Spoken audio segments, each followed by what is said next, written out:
ഭാരതത്തിന്റെ 80ാം സ്വാതന്ത്ര്യദിനം വ്യാപാരി വ്യവസായി ഏകോപന സമിതി കായംകുളം യൂണിറ്റ് കമ്മിറ്റിയുടെ നേതൃത്വത്തിൽ സമുചിതമായി ആചരിച്ചു. യൂണിറ്റ് പ്രസിഡന്റ് ഷിബു ABS അധ്യക്ഷത വഹിച്ചു. യൂണിറ്റ് ജനറൽ സെക്രട്ടറി മുൻ സൈനികനുമായ പി സോമരാജൻ ദേശീയ പതാക ഉയർത്തി. സ്വാതന്ത്ര്യത്തിനു വേണ്ടി ജീവൻ ബലിയർപ്പിച്ച ധീരദേശാഭിമാനികളുടെ മുന്നിൽ ശിരസ് നമിച്ചുകൊണ്ട് തന്നെ നമുക്ക് ഈ ചടങ്ങുകൾ ആരംഭിക്കാം. ഒട്ടനവധി പേർ ഇവിടെ എത്തിച്ചേർന്നിട്ടുണ്ട്. അതിൽ സൈനികരായിട്ടുള്ള വ്യാപാരികളുണ്ട്, സൈനികരുണ്ട്.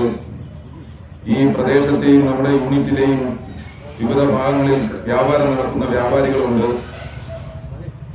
നമ്മുടെ വനിതാ വിങ്ങിന്റെ പ്രവർത്തകർ ഉണ്ട്. മുഴുവൻ ആളുകൾക്കും കായംകുളം വ്യാപാരി വ്യവസായി ഏകോപന സമിതിയുടെ ആശംസ അറിയിക്കും. യൂണിറ്റ് വൈസ് പ്രസിഡന്റ് VK മധു സ്വാതന്ത്ര്യദിന സന്ദേശം നൽകി. യുവ കവയത്രി മായ വാസുദേവ് മുഖ്യ അതിഥിയായി പങ്കെടുത്തു.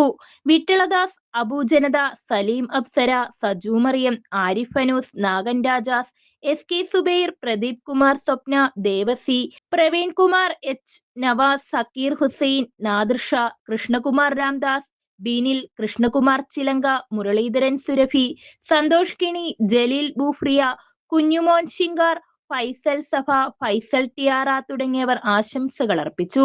യൂണിറ്റ് സെക്രട്ടേറിയറ്റ് അംഗം SK നസീർ നന്ദി രേഖപ്പെടുത്തി. തുടർന്ന് മധുര വിതരണവും നടത്തി. News bureau, Kayamkulam.